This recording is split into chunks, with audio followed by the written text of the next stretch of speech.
Kamaru, how is the hand? Because I feel like you're moving it pretty well. Yeah, I'm moving it well, but there's limits to it. So right here, I kind of have this device here to stop me from extending it too much because I did have the tendon repaired, almost 2 weeks now. And so I don't want to go too fast and re-injure it. So this is keeping it there. And then I'm going to start physical therapy this week. And hopefully get back to what I like to do. What's the timeline for that training? Like really the place where you can start punching? I think doctor said about 3 months to where I could effectively start hitting again. So I'm going to be, of course, I'm not just going to be sitting at home doing nothing. I'm going to continue to do whatever I can do, but I have to be prepared. So right when that 3 month mark hits, I'm ready to run. Well, you're the undisputed welterweight champion, so there's always people who are gunning for you. And in this UFC 272 main event, these are two guys who came for the crown and they weren't able to take it from you, but they're, two gentlemen that you know really, really well. You spent about 80 minutes in the octagon with Colby Covington and Jorge Masvidal. I mean, when you really break it down, what stands out the most in terms of storylines, before we go into details of their fighting styles, what stands out the most to you in terms of this matchup? In terms of this matchup, what stands out is the fact that Covington wanted this. I mean, when you look at a situation like them and you went down to South Florida and this guy was already a professional fighter and he's allowing you to come into his home, or you guys got a place together, you stayed together. At that point, he was the only one really kind of making a little bit of money. But he was able to allow you to stay with him. And so you kind of see that kind of big brother type figure in him. But then years later, you chose to ask for the fight. You asked for it. So that tells you a little bit of something there as far as, kind of the confidence that Colby has going into this fight and his confidence in his abilities. For this fight with Jorge and Colby, do you have a sense of pride with it? I mean, it's no. I like I said, they're my sons, but I have a sense of content because I was able to weather their storms and their smack talk and everything and come out victorious. So I have that sense of content in it. But they kind of made, when you share the octagon with these guys for as long as I did, they kind of make you a fan. You kind of get that mutual respect for them. So I'm just excited to be able to sit there and watch them perform. Is it also exciting for you to know that the rest of the world is excited for another welterweight fight? Absolutely. There's no shortage of contenders. They're just quiet right now. And we know once they get going, they get going. And we'll hear names. But they're just quiet right now, but there's no shortage. I'm sure tomorrow they're going to say, that guy's the one that's going to beat you. Then next week, that guy's the one that's going to beat you. So it's just my job to be here and hold them off until I decide to walk away. Any sense of relief? Maybe that's not the right word, but are you glad you don't have to do the press conference with either of them? Yeah. I would say the smile on my face just kind of says that. I'm a little happy about that. When you faced both of them, did you feel like either one of them had more of an air of confidence leading into either of the matchups? Yes and no.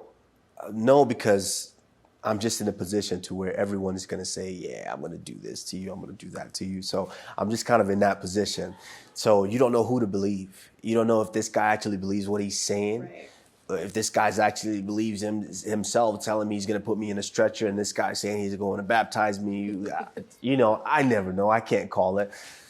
So as a competitor, my job is just to block all that out and do my job. But now watching as a fan of both of these guys, which I kind of am, I just think I think the fact that Colby asked for the fight and has gone through the troubles that he has to build the fight, because he didn't have to do that. And Masvidal, I don't think, was willingly asking for it or trying to create all of this. So the fact that he's going through all that just kind of tells you a little bit about his confidence level. I like what you said a minute ago. You said, I'm kind of fans of both of them. Absolutely. What do you like about both of them as competitors? I'm a fan in the way that they're able to get the media and the masses to believe their abilities. I'm a fan of that. I mean, even at one point, I'm no stranger to saying it. I'm flying on 5-6 days notice, flying to Abu Dhabi, and all I'm seeing is all these clips and all these videos of this guy saying he's gonna baptize me. I'm on the plane like, is he really gonna baptize me? I don't know. So I'm a fan of their ability to sell that conviction. And I'm also, and Covington as well, him being able to say, oh, wow, I'm going to do this, I'm going to do that, I'm going to do this. So I'm like, can he put me in a stretcher? Is that going to happen? So seeing them tell that story and me actually being able to, prevent it from happening, I'm just a fan of how they can get people to believe. Because people still think, yeah, you need to fight Colby for a third time. You need to fight Masvidal for a third time. It's like, come on, people. It's very true. I see it all the time on social media. I mean, people, they get connected to their personalities. But I want to talk about the fight a little bit. It starts on the feet. Obviously, that's where these UFC fights begin. When you assess them as strikers, they're very different. You've got a technical striker in Jorge, and you've got someone who really puts on the pressure in Colby with the threat of the takedown as well. For you, who has more weapons on the feet? On their feet, it's tough because Masvidal has got a wealth of experience there because that's where he spent the most of his time. And I mean, you watch every one of his promos, every one of his clips. How many times have you seen Masvidal shooting takedowns, wrestle? That's where he's most comfortable. That's where he makes his money. But on the other hand, Colby Covington is not a bad striker. I know he gets the nod for his grappling and his wrestling ability, but he's not a bad striker, in which he showed when he fought Robbie Lawler. He's not a bad striker, and he showed in this fight with me. He's not. He can strike with the best of them. I think it's his ability to make you think otherwise is what's very, very good. But these guys have spent a lot of time together, and they know each other. And so Colby knows that on wrestling days, he tormented Masvidal. And vice versa. Masvidal, I believe, knows that on striking days, early on, he tormented Covington. Not that you can necessarily relate to the torment. Maybe you can. But I when, can. But when you, when you Rashad fought Gilbert Burns, you guys had trained together for a long time. You knew each other very well. I mean, how much did that actually play into the time when you were in the octagon? Just a tiny piece, because you grow. Like Masvidal and Covington haven't trained together for a little while now. Myself and Burns didn't train together for a little while leading into that fight. So that's ample amount of time for both guys to grow, improve, add new wrinkles to their game. And that's something that I use to my advantage.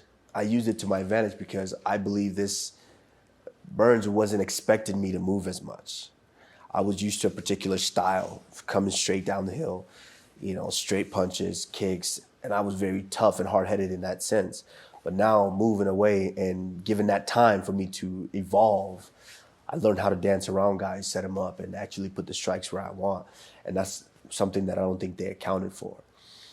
And I see that in this situation as well. I think Colby has training with his new team has definitely kind of slowed down a bit with his approach, and he's more calculated with how he goes about things. But Masvidal's Masvidal, minus the setbacks with me. He's riding this ultra confidence that, he has what it takes to, as he likes to call it, baptize every individual. Do you feel like one particular style was easier to prepare for, or one was what you expected in the octagon? No, they were both very difficult. And I put that pressure on myself. If I'm fighting a guy, I want the best of that guy. So I put myself in the fire to prepare for the best of him. Covington, I had to wrestle more than I probably wanted to. And with some of the injuries that I've dealt with in the past, that was tough. And with Masvidal, I had to strike and stand and not take guys down as much as I would have wanted to. So they're both difficult in a different sense. It's just, when they get in there is just how are they going to be able to control each other's heart. Before we get into the grappling portion, did one have more power than the other? I don't know. To be honest, I don't remember taking shots from these guys. I would say Covington had some sneaky shots in there. They weren't necessarily hard. They were sneaky, and those are the ones that always hurt you. And so he had a couple of sneaky shots in there to where I probably might have stepped back and did a little shake and bake here and there. But Masvidal is definitely very creative, and he's very fast. I would say speed edge I give to Masvidal with his hands. Okay, so when it comes to the threat of Colby's takedown, he's almost incessant with it, right? Like, you know that it could come at any time. Do you feel like, should he get it to the canvas, he has the overwhelming grappling advantage over Jorge? No, I don't think so. I think the thing that Jorge does very well is being his ability to get back up. And I was actually shocked in my fight with him because I am more of a control guy. And so his ability to get back up a few times let me know that this is something that he's done for a long, long time. And I think Covington understands that as well. And I don't think that's Covington's plan. I don't think his plan is to hold him down. I think his plan is to get a hold of him, drag him down, make him get up and drag him back down, make him get up and drag him back down to eventually wear him out. On the flip side, what do you think Jorge's game plan is?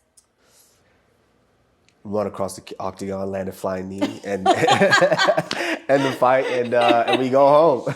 How much of, I mean, you bring up a great point, though, because that was unexpected, right? But they actually game planned for that against Ben Askren. You can see them preparing for it. That was something that they believed would benefit them, and it certainly did. How much does that come into play, too, that creativity in the lab, we'll say?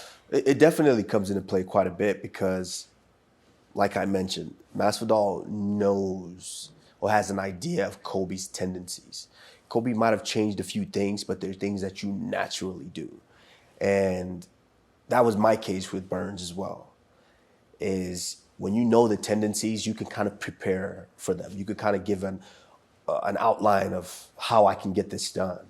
And so I think Masvidal knows how Colby used to take him down multiple times, over and over and over. So I think he's game planning for something like that.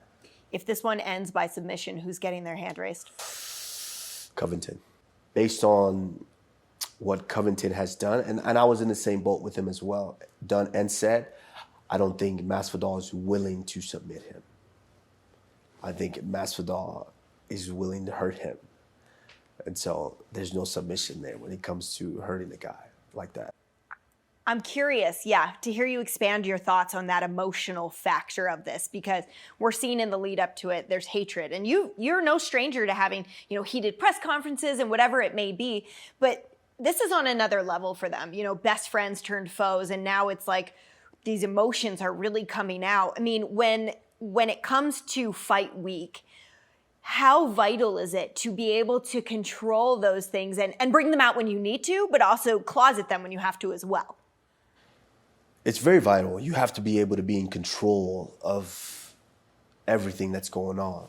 And that's what we train to do. When you're in a fight camp, you're physically training your body. So it's more 90% physical because you want to prepare your body for war. But when it comes down to fight time, fight week, it's 90% mental. And you have to prepare your mind to be able to go in there and just, use all the physical attributes you've trained to be able to get the job done. So I believe that whoever can keep their ego in check is who's gonna have the slight edge. But we can already see how it's playing out here and who's kind of getting the better of who. Tell me, Kamaru, who? It's very tough. Like I said, I'm kind of a fan of both guys. Right. Like I'm a fan of a lot of guys in the UFC, if not all. I want to say Colby's kind of, because with Covington, there's no line. He's willing to step all on that line and around it and over it and maybe pee on the line. He's willing to do all of that to potentially get that reaction. And I think this fight is important, but I just don't think it's as important to Masvidal as fighting for the title, being the champion of the world. I just don't think it's just as important. It's important for a different reason, of course. Sure. But I just don't think it's as important to where he can't be sucked into that emotional battle. We know that a lot of times the emotions and the mental aspect of it can almost drain you before you even have a chance to physically compete. And then this one's scheduled for 25 minutes. So that being said, they are both known to have incredible cardio. Colby pushes a pace that sometimes people cannot keep up with in their bouts. And then you add in the emotional and mental factor as well. So when you look at that as a whole, I mean, how do you see it going in these later rounds? Should it make it to 4 and 5? Well, I think the fact that these guys haven't trained with one another for a little while now is kind of going to be the difference. Because if it was the guys that trained together a couple years back, I believe Colby believes that I can go out there and just push the pace and take these shots and eventually grind him out and get the job done. But there's something when you haven't trained together for a while. And Masvidal has put a few guys to sleep since they last trained. So it's a very, very tough one. It's a tough call. It's a very tough call. I'm going to be there to watch this. I'm interested, for sure. I'm curious to hear your thoughts on some of the X factors. Who did you feel like adjusted better in between rounds and during the fights when you competed against them? I think Covington, but I fought Covington 2 different fights on full training camps. Right. So he had ample amount of time to prepare for me. And Masvidal didn't necessarily get that the first fight. The second fight he did. But after what I had put in his head the first fight, you could kind of say I had a little advantage. But I think Covington is just a little more as far as adjusting because he's a wrestler. That's what we're used to doing. We're used to adjusting on the fly and finding out what works in order to get the job done. And I think Covington just has a little bit more, he can make a little bit more of the adjustments. But that's not to say when Masvidal starts clicking, it's a tough one to deal with. He's and he's probably one of the only guys that I can see stay in his stance like that and still defend takedowns as well as he does. So hats off to him. It's very tough to just get underneath him in the center of the octagon and get him down to the ground. So can you see my excitement? I'm excited for this one. Kamaru, I love this because, for so long you've had to prepare for either one of them. And now it's fun to be able to watch you just enjoy the entertainment of what this brings. Just a couple of more for me because I just love your insight into this. When I am with you guys and we work these shows, a lot of times we talk about the concept of sometimes it's easy to be the hammer and not the nail, and can you turn the tides? Does either one of them do better at recovering between rounds or forgetting a bad round and moving on to the next one, being the nail maybe, but coming back to be that hammer? I think that you have to give the edge to Covington because that's what we do as wrestlers. Going back to that wrestling, you can go out and be down by a lot of points in the first period, but then you have to be able to find a way to crawl back into the match and get the finish. To where Masvidal, in some of the fights where he has been losing rounds, i.e. the Wonder Boy fight, it was very difficult for him to find his way back into that fight. Even though he does do a good job of staying in it and being very, very competitive, I think it's just a little more foreign for him to claw his way back, being down deficits like that and losing rounds. Who had the better in-fight smack talk? In-fight smack talk. It's tough because one, you just hate the other one. Every word that comes, his voice, you just hate him. He's like, I can't even do him. His nicknames are they do get kind of funny. So you just hate his voice, but the other one is once his ego starts to grow in there, it almost consumes you, and so I can't call it. I'm just like all the fans watching next Saturday. I'm gonna be excited. I'm gonna be watching. do you think one is going to thrive under the spotlight a little bit more? Because they've both really shined in high-profile situations, not in the title fights against you, but, you know, in these really high stakes or high-profile fights, they've both done well in past ones. They have, but I think one has a little bit more to lose. So I think there's a lot more pressure on that one. So I would say it's how they deal with the pressure. One has a tremendous amount of pressure to where the other one, yeah, he could drop the fight, but he talked himself into another fight. So I think it's just that pressure factor that's going to be the difference. Jorge has more to lose in your mind? I believe. What happens for each one? Should they win and should they lose? Covington, should he win, he's still right there. He's still holding that top spot to where all roads lead through him. Anyone new that's coming towards that title, they have to go through Covington. And so I think, you know, maybe a potential third fight down the line, if he's able to continue to just, you know, take out all these guys and demolish them, then potential third fight down the line.